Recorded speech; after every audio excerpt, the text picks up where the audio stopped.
Our project name is Cafe Carbon Cajai, which is a project that aims to encourage cafes around BBA to reduce their carbon footprint. Our project aims to tackle the problem of global warming, which is mostly caused by the level of CO2 or other air pollutants in the atmosphere, and we found that Thailand alone produces about 3.8 tons of CO2 per capita. Moreover, we found out that the beverage business at Chulalongkorn is booming, so there is about 10 to 20 new shops every year. We thought that this project might be a great opportunity to contribute to Chulalongkorn's goal of net zero carbon by 2040. Our objectives are first, to identify the amount of carbon footprint with regards to the size of the coffee shops and the causes of the carbon produced. Second, to evaluate the feasibility of the solutions to reduce the carbon footprint of the certain shops. Moving on to methodology. First one, we have to survey to gather activity data of coffee shops. This method is to get all activity data of coffee shops in different sizes, which are small, medium, and large sizes from BBACU area, and to convert to greenhouse gas emission factor. And the second one is to construct plans for reducing carbon footprint and feasibility evaluation.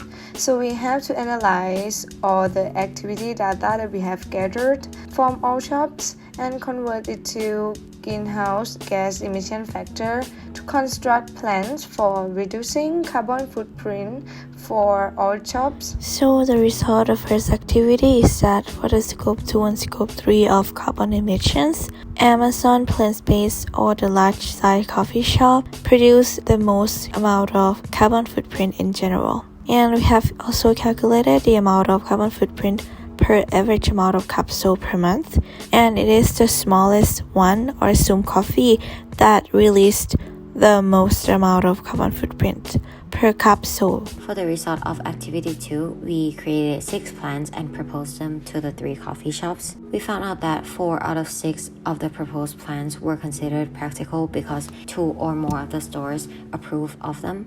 However, the remaining 2 of the plans are considered impractical because the stores found them either too complex or too costly. After our discussion of results, we found out that some proposed solutions are too costly and too complicated for a store owner. They prefer to do the way they used to, but 2 out of 3 shops approve of 4 solutions. But there are some limitations about accuracy of the results because we only base our information on the store owner. But however, we try to mitigate that risk by asking my relatives who run the coffee shop to get the most accuracy to double check the information we get. For lesson learned, we learned that small coffee shop actually produce large carbon footprint because they prefer to use tissue more than something that biodegradable. For the benefits of the project for the environmental aspect, we encourage people to produce less greenhouse gases, which will help slow down climate change and also contribute to help Chulalongkorn attain their net zero carbon goal. For the social and health benefits, the project help encourage society to be more sustainable and reduce their greenhouse emission, which will also benefit the health of the people in the environment. Lastly, for the economics aspect, some of the proposed solutions also help reduce the cost of the operation, which could be later implemented in the future. The project also relates to 5 of the Sustainable Development Goals, which are number 3, health and well-being, number 7, affordable and clean energy, number 11, sustainable cities and community, number 13, climate action, and lastly, number 15, life online. For conclusion, we can conclude that the larger the shop and the higher the number of the cups sold, the higher the amount of carbon footprint of that shop.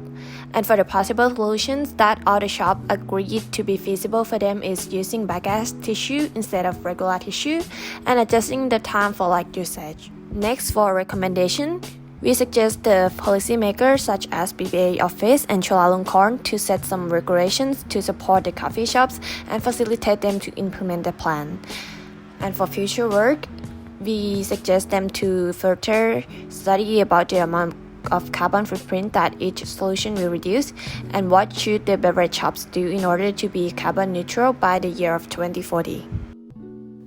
Lastly, we would like to express our sincere gratitude and acknowledgement to firstly our advisor, Ajahn Orawan, and also Ajahn Pongchai, Ajahn Nipada, and Ajahn Nontavich for their great advice and recommendations.